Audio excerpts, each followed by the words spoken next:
Greetings, everybody. Richard Fulmer here, and welcome to another Richard's Rock Rambles.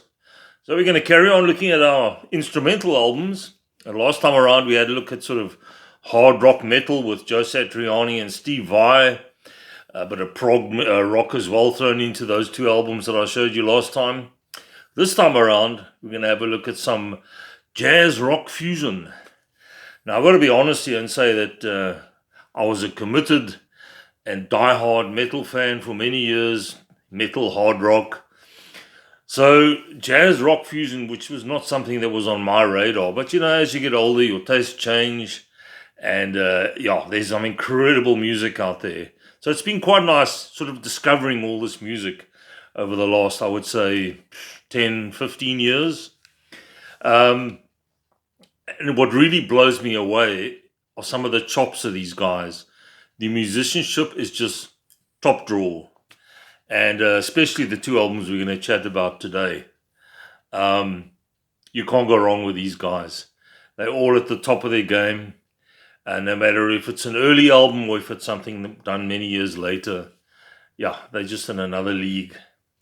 So let's get cracking, shall we? The first one we're going to chat about is a band that came out in the sort of early 70s, mid 70s. This album is from 76, so this is mid 70s.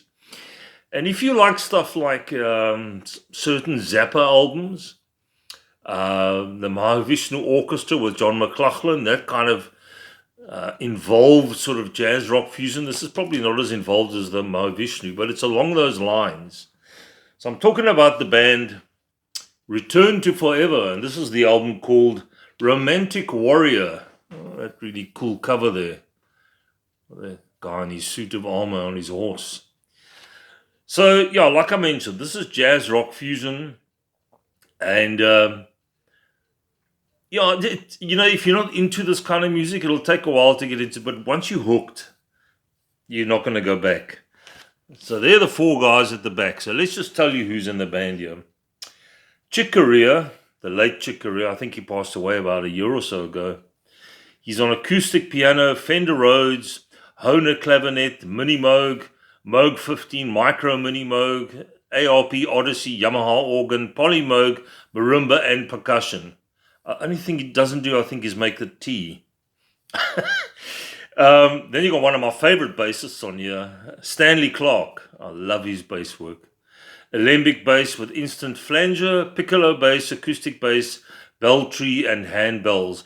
For this kind of music, jazz, rock fusion, or just jazz music, top of the pile, I've always had Jaco Pastorius and then Stanley Clark. Very different kind of bassist, though.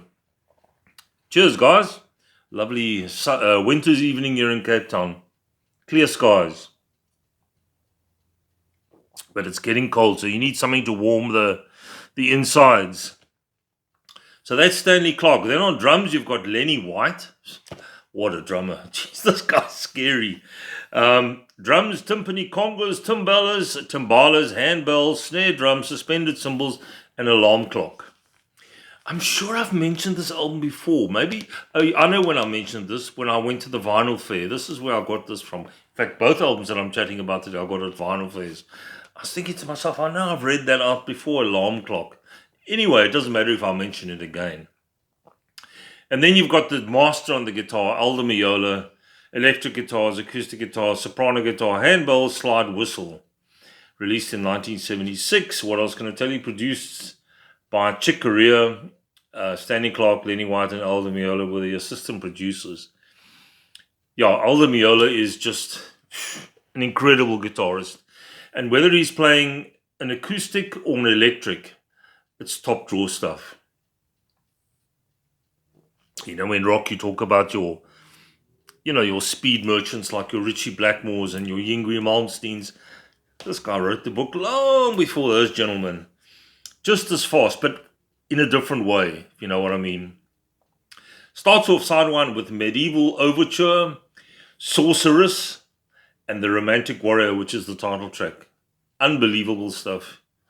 It's very hard to describe. It's instrumental, but it's not the kind of instrumental music that you sort of losing interest. It just grabs you straight away. Especially the title track, Romantic Warrior. It is amazing. Some incredible guitar work, like I mentioned, from Aldo Meola. In fact, the whole band are just on top form here. Side 2, Majestic Dance, The Magician, Duel of the Jester and the Tyrant. That is amazing. Part 1 and Part 2. There's actually quite a bit of progressive rock in this as well, bits and pieces. Sometimes for me, jazz rock, fusion, and progressive rock sort of cross over. There's bits in both, and you definitely get that with this album. And yeah, so it's not a long album. There's 6 tracks, but I think some of the tracks are quite long. So yeah, classic stuff. Romantic Warrior by Return to Forever. I need to get more of these guys' stuff, so next time I go to the vinyl fair, I'll be having a look for some of the others. They have made a few. I just want to quickly mention that they got back in 2008, live at Montreux. This is a Blu-ray DVD. This is when they got back together. Do yourselves a favor. I think this is on YouTube. Or just get yourself a copy of this. Unreal. Listening to it is one thing. Seeing these guys actually pull it off on stage, yeah, scary. And there's quite a few tracks on here. There's like 12 tracks. And then I think there's a few interviews as well, some bonus stuff. So do yourselves a favor and check this out. This is Return to Forever Returns. That's what it's called, live at Montreux in 2008. There we go. That's Return to Forever. Second one I just quickly want to chat about is this one, Aldo Meola's Tour de Force Live. It's just him on guitar. There's obviously other people that play with him. But yeah, you can see this guy. I've got another album of his as well. In fact, I've got this live one and another one. So I need to get he's made a lot of albums. In fact, I think his most recent one came out either last year or the year before. So he's still recording, still touring. I see him quite often on YouTube because I kind of follow his stuff. And a really nice guy, down to earth. This is from 1982. So in the band, you've got Aldo Meola on guitar, Jan Hammer on keyboards. That name should ring a bell. He's done stuff with Jeff Beck. He's done all sorts of stuff. Steve Gadd on drums, another gentleman who's played for just about everybody. Anthony Jackson on bass, incredible bassist. Mingo Lewis percussion and Victor Godsey on second keyboards.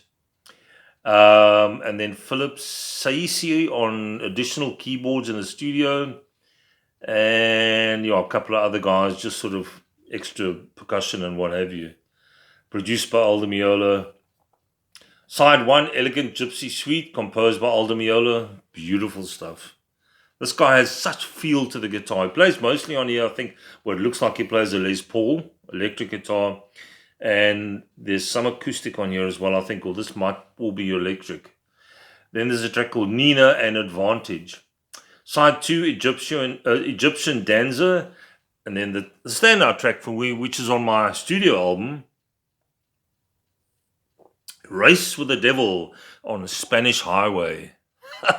That'll blow your mind. Earlier on, I mentioned Yngwie Malmsteen and the other rockers. They ain't going to touch this guy on that track. Unreal. Then there's a track composed by Jan Hammer called Cruising. So that's obviously a lot more keyboards. Also really cool stuff. So there we go. Just 2 albums that if you want to dip your toes into the world of jazz rock fusion, this live album is incredible. And then this Return to Forever from 1976 is well worth checking out. Both albums. Similar, obviously, because Aldo Meola plays on both of them, but there are differences. The Return to Forever is probably a little heavier. Not as in riff heavy, but just the sort of style and what have you. A little different to the Aldo Meola live. Brilliant. And then, of course, if you can get hold of this, that'll be amazing. There we go, guys. Short and sweet.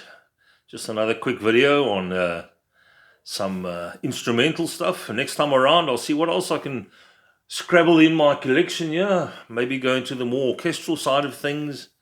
A couple of bands have worked with orchestras in the past. So I'll just need to brush up listen to them again and get stuck into that again. Take it easy out there. Look after yourselves. Give me any comments down below if you've heard of these 2 albums, or if you want to know more about them, or if you can tell me more about them. Because as I say, I haven't been listening to jazz rock fusion for that long, so I've got a long way to go. So any comments or suggestions? Amazing.